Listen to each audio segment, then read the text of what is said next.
Hi everyone, in front of me I've got Xiaomi Redmi 10C and let me share with you how to add a photo to a contact in this device. So first of all, let's open your contact list, find the contact you'd like to edit and tap on it. Now let's tap on edit contact right here and tap on the camera icon right in the middle. And as you can see, right now we can decide, we can either take a photo and then your device will open the camera up.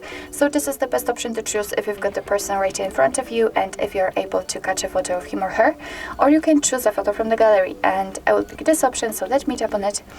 Here we have to decide where we want to complete this action, so I will pick the gallery. And now all we have to do is to simply find the photo we would like to use and tap on it.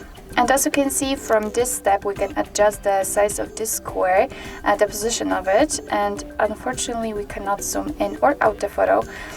Thanks to positioning it, we can set to what we want to save, so we can see how it will look like after saving the contact, because this area is responsible for it. So after setting it just like you want to, remember to tap on OK. As you can see, the photo has been immediately applied right here, so remember to tap on save in the right upper corner, it's very important. And as you can see here, we've got the photo. You will be also able to see it on the contact list and, for example, whilst all incoming calls from that number. So actually this is it. This is how to add a photo to a contact in your Xiaomi Redmi 10C. Thank you so much for watching. I hope that this video was helpful, and if it was, please hit the subscribe button and leave the thumbs up.